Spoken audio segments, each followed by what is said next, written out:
Bonjour à toutes et à tous, je suis ravie de vous retrouver au sein de Club Patrimoine avec une nouvelle interview et deux invités aujourd'hui avec nous de chez Sapienta Gestion avec qui on va parler de deux fonds précisément. Nous sommes avec Cyril Pichot de Cailleux, directeur général. Bonjour. Bonjour. Et à vos côtés, Romain Rivière, directeur du développement. Bonjour. Bonjour. Merci messieurs d'être avec nous. Alors pour commencer peut-être, on va commencer par présenter, rappeler les activités de Sapienta Gestion. Tout à fait. Donc Sapienta Gestion, c'est une société de gestion de portefeuille qui a été créée fin 2021 à taille humaine, à la fois en termes de collaborateurs, puisqu'on est aujourd'hui une dizaine de collaborateurs, et d'encours sous gestion, puisqu'on gère aujourd'hui un peu plus de 350 millions d'euros d'encours, à travers deux verticales métiers principalement. La première, c'est la gestion collective. On a une gamme aujourd'hui de 5 OPC qu'on retrouve dans plusieurs assureurs français, enfin chez plusieurs assureurs français, et également de la gestion sous mandat à travers 3 grandes enveloppes fiscales, le compte titre, le PEA et le FID dans le cadre de contrats luxembourgeois. L'ADN de Sapienta au départ, la genèse de Sapienta, c'est une gestion personnalisée avec une approche de gestion axée beaucoup plus par la version aux pertes que la version au risque, dans le sens où les clients particuliers, en tout cas nos clients, raisonnent beaucoup plus en performance absolue qu'en performance relative.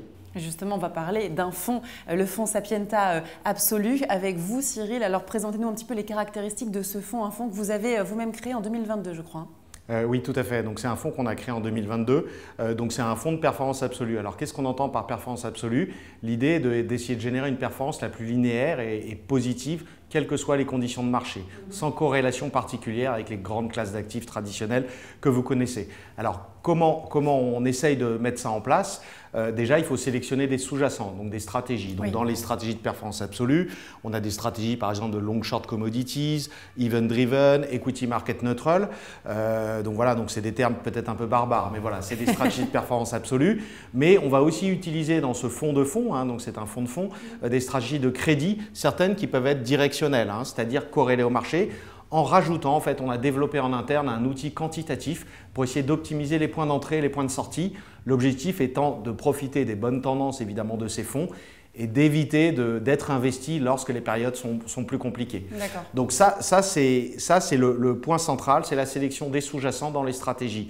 Après, un fonds de fonds, c'est comme une recette de cuisine. Il faut des bons ingrédients, mais il faut aussi bien les mélanger. Voilà. Alors comment on essaye de bien les mélanger ?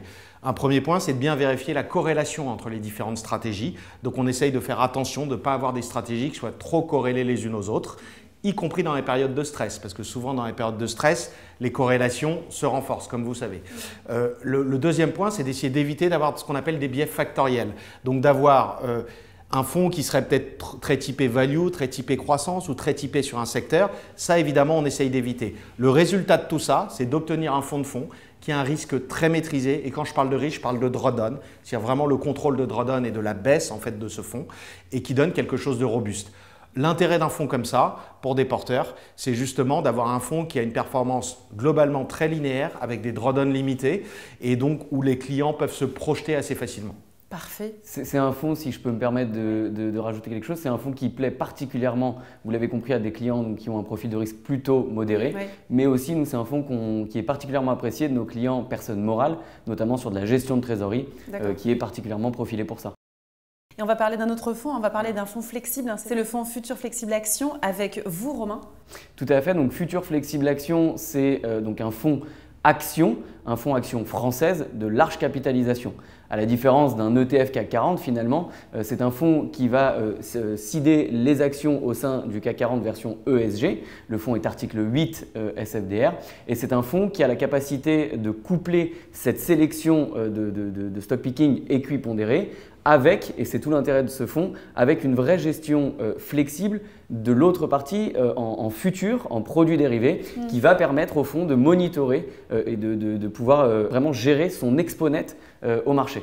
Et c'est un fonds qui doit justement, qui a la capacité, via la gestion vraiment active de cette exposition via les futurs, à essayer évidemment d'être possiblement moins exposé dans les phases plus compliquées et bien exposé dans les phases positives. Et à ce stade, ça fonctionne plutôt très bien. Très clair. Bon, affaire à suivre sur ces deux fonds, puisqu'ils fonctionnent plutôt pas mal dans le contexte actuel. Merci messieurs d'être venus nous en parler. Merci. Merci. Merci.